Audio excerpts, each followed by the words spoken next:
Hello everybody, Hellcrux here, and welcome to another Mercenary Thoughts from the Inner Sphere, episode 380. Yes, 380 episodes, so go back to the beginning if you haven't caught them all. Alright, it may take you a few weeks. Yeah, definitely. Alright, so episode 380, we're going to be talking about the Beowulf 45-ton mech. Basically brought to you by Comstar, Yes, AT&T on steroids. It's come to collection. They have their own personal armed collection agency. All right, so the Beowulf is a 696 with mask, so you can have a burst of speed up to 12 with that thing. So yeah, it can get around pretty good. My luck always is like the first time I have to make that roll, I was like, crap, I just broke something. But that's my nature. It's like, if I'm going to fail something, it's always like a mask roll. Never fails that I fail. Let's put it that way. All right, so 45 tons. It has 12 heat sinks, doubles, which is good because it's got a lot of decent weapons on board. Sort of. And then it has 8.5 tons of ferrofibrous armor for 152, which is 1 point short of maximum, so you would never think about adding another half ton just for 1 point. Just make 0 sense to do that. Why waste the tonnage? You might as well put like an ER small laser or something on, or another machine gun, whatever, whatever your jam may be. All right, so we have some weapons on board. We have a large pulse laser in the right arm. We have 2 ER medium lasers in the left arm. We have a beagle probe in the center torso. Basically, you got a mongoose that's been doubled, kind of thing. Yeah, since the Word of Blake, oh hell, Word of Blake, they took over the manufacturing process for the mongoose. So now the Beowulf came on board in other factories to make up the difference of not having mongooses.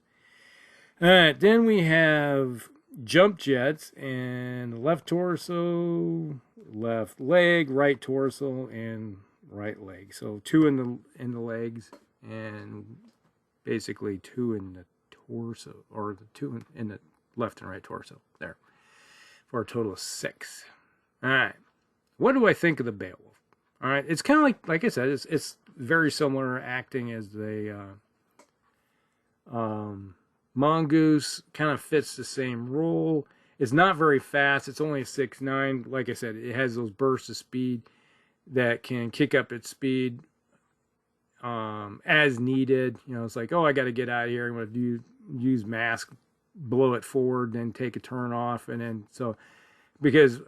In my experiences, every time I try to push it past the 1 turn boost, and then next thing you know, it's like, because it starts to go up, just like your headshot type thing, where, oh, got to make that threshold, and it's like, you typically, oh, snake eyes, well, heck, that didn't work out so good.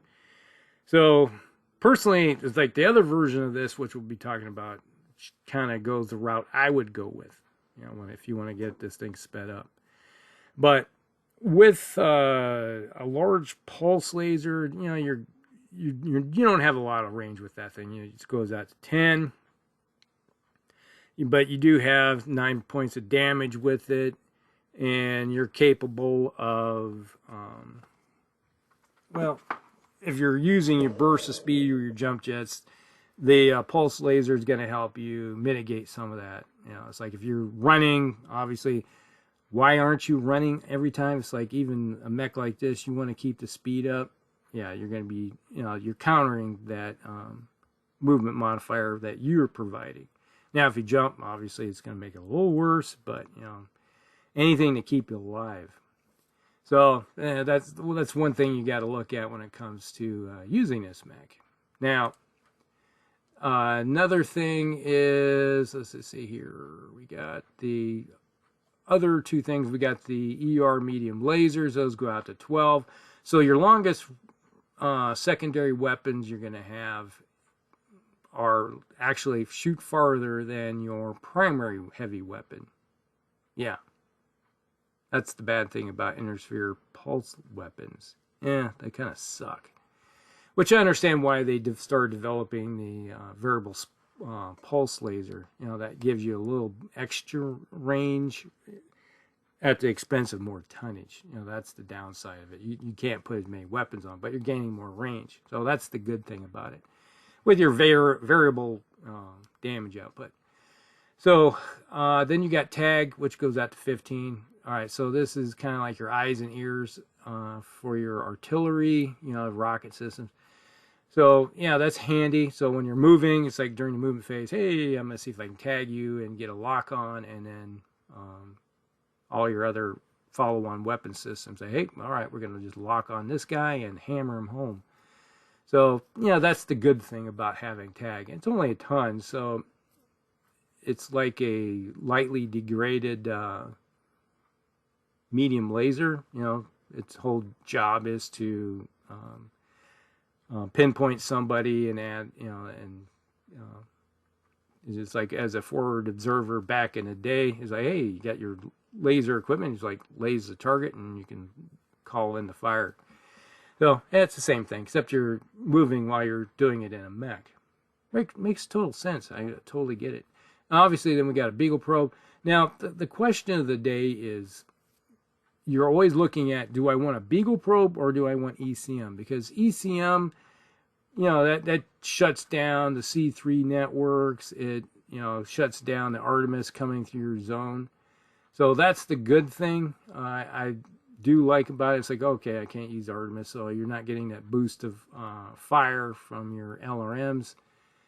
But then when you got so many MMLs running around, or, you know, weapons of that nature, ECM sort of just goes away as its potential. And if you're not fighting up against anybody using a C3 network, typically you're going to find that with Word of Blake, all hail the Word of Blake, you know, type of guys, and house created, they typically start throwing that kind of stuff around.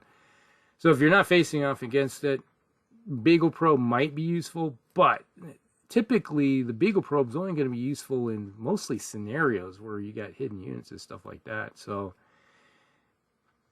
Beagle probe and ECM, I typically like to have ECM more than a Beagle probe. You know, and this is going to be kind of one of those mechs that's scenario driven type of thing, where you want the Beagle probe. Otherwise, you know, just swap it out for an ECM unit instead. Makes total sense to me. So, kind of like how to use this thing. It's more of an eyes and ears mech. You know, it's not designed really to be a brawler for you. It's going to be running around the periphery, you know, using that tag for the most part. Because if you got any type of fire support type mechs that are going to be throwing a lot of stuff down range, yeah, you definitely want a mech like this to help you out. And if somebody gets close, you can kind of kick them away a little bit. You can do a little bit of damage to them. And most likely you're going to have a lance of mechs, and this guy is going to be kind of hanging in the back, just being more of a support to the wolf pack group that you have. Because you're probably going to have somebody that's moving a little bit faster, have a little more firepower, that's going to be more of a threat in your wolf pack.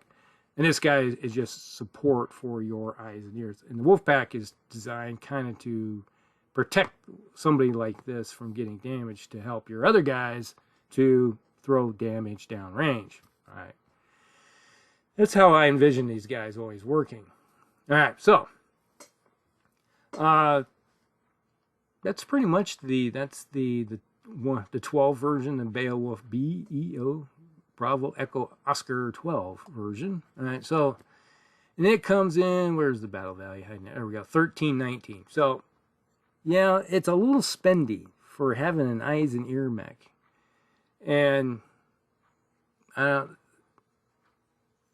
could you have some Succession Wars style mechs doing the job better? Maybe. Yeah, there's things to think about. Yeah. So you could have a more of a lighter mech that's a little faster, do the job for you, and cheaper. You know, there's things to think about. But the nice thing is you do have the armor to handle a little bit of more damage coming your direction. You know, so you have that going for you when it comes to this. You know, because 152 points of armor is pretty decent. You think about a Shadowhawk. The standard Shadowhawk has 152, and it is 55 tons. So this is 10 tons lighter and has the same amount of armor. So it can go toe to toe. And to be honest, I think this mech would give a standard Shadowhawk a run for its money. It could probably do more damage to the Shadowhawk than the Shadowhawk could do to the Beowulf. I'm just saying, yeah. All right, so now we have a different version. We have the Beowulf. Pop up, go away. Beowulf 14. All right, this one has advanced tech on it. It's introduced during the Jihad. The large pulse laser and the ER medium laser, one of them, had been dropped for a pair of variable speed pulse lasers, a pair of ER small lasers, and one standard small laser, and a sword, and triple strength armor. Replaces the mass. They say it gives it a slightly slower mech, but not necessarily, because the way we always run it, the first turn or two, you're going to be heating your mech up to get that triple strength going for you. And, you know, it's like, yeah, your two of your double heat sinks have been removed. It also has a C3 slave. So, hey, now you got a C3 slave. You're running in the network. So now this is going to be eyes and ears for your mechs that are running slaves, and you're going to have a master unit someplace in the lance. And typically you're going to have guys just hammering rounds down range. And this guy wants to get a little closer. You're going to be using that in-close capability. So if you're running a wolf pack, this guy is going to be wanting to get in their face because you got all those small lasers, and you got the variable speed pulse lasers go out to 9. So yes, you are going to be up close and personal in their face and trying to rip as much damage into them as possible. And then when you get in close next to them, you're going to be hot. You're not going to go into battle, not at least have your mech heated up to that lovely sweet spot. And you have the ER small lasers and the small laser to, and obviously let me bring up the, you still got the jump jets with it. So your movement will be, if you heat it up, you're 711. So now you're just using, and you got the, 10 heat sinks on board this thing. So yeah. So that's one good thing going for you. So you can use the small lasers to get your heat output the way you want it to be. You know, so you can keep it right on that spot where, yes, you're going to be warm, but with the triple strength, yes, you'll have that one mod going for you because you're in that heated up range. But you have a sword, does 6 points damage. But obviously, if you know what triple strength does for you, well, that's going to be a lot more than 6. So you can head cap a mech, which is going to make this thing a threat. So whenever somebody sees a melee mech coming to them and they have triple strength on board, and they see him coming, it's like, ooh, it's heated up. It's like, what's the heat? I say, yes, the triple strength is activated. And they go, oh, that thing's got to die. So this is a city fighter. This is a in-close brawler. Yes, it wants to brawl with you, in your face, kicking, screaming, choppy type of mech. And if you're in a city fight where ranges are shot down to hardly anything, line of sight's down to nothing, this mech will start to excel pretty decently. You know, I'm fully behind this version, and it comes in at 1,265 battle value, so it's a little cheaper. Yes, the ranges of, you got your one ER medium laser, which goes out to 12. That's your heavy hitting weapon system for range, but your two medium variable speed pulse lasers go out to 9, but damage is 975.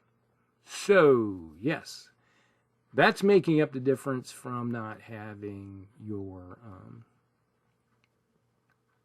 large pulse laser. Yeah. Actually, the damage output can be a heck of a lot bigger with this mech than it is with the other one. And the battle value is lower.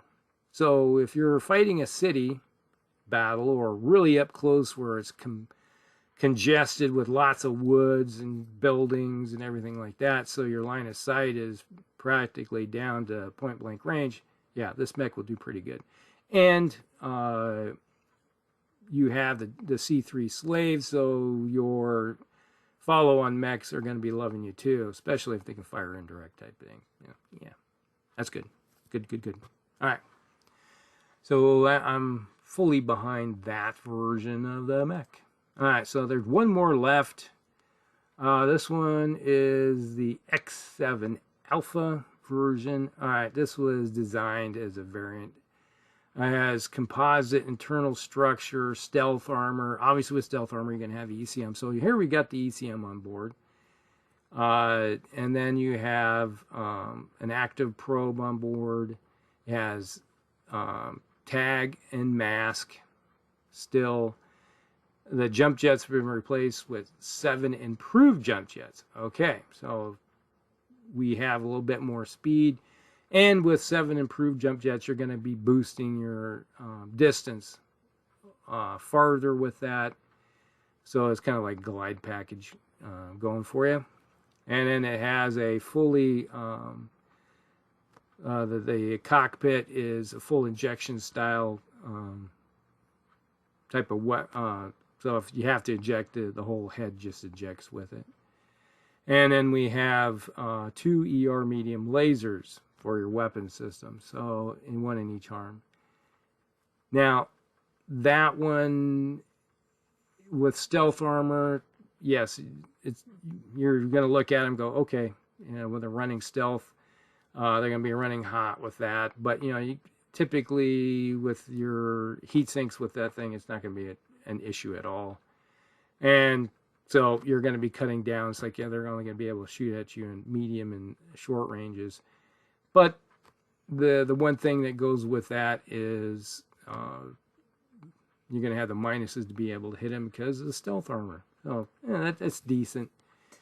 I can see it being used in some circumstances, kind of really one of those missions where you wanted to get in there quietly and run past everybody using your speed and glide when it comes to the jump jets to just get across board pretty quickly over obstacles. It might be one of those like a snatch and grab type mission where you got to get it in there, grab something, and then get away from whatever's trying to chase it. And you have that going for you when it comes to that. But it's another one of those mechs where you're going to be looking at it as a scenario-driven style mech, while the other two can be used more as a support mech type of deal. But, your mileage may vary how you want to use it. All right, so that's it. That's the Beowulf. Kind of useful, I can see, especially when you come looking at your different force structure when it comes to like Comstar and fighting off against. It was like, I have to think, the last time I seen a Beowulf, it was facing off against Word of Blake. It came around the corner. Yeah, it was we were playing Word of Blake. And we had, what was one of the Celestials? What's the 100-tonner? Yeah, I'm drawing a blank at the moment. And it just obliterated the poor little guy. But he took some damage the previous turn. And then he comes trying to get in close. I think it was the Beowulf 14 that came around the corner. And it just got wiped out. It got scrubbed off the table. But, you're talking high-tech style mechs when it comes to that with really good gunnery. And it's like nothing misses with those guys. You just got to destroy them and try to destroy them as quick as possible because otherwise they just grind you into the turf, as I well know when we're playing with them. All right, so that's the Beowulf. Hope you guys like it. Like and subscribe, share, friends, and we'll see you in the next one. Elcrex out.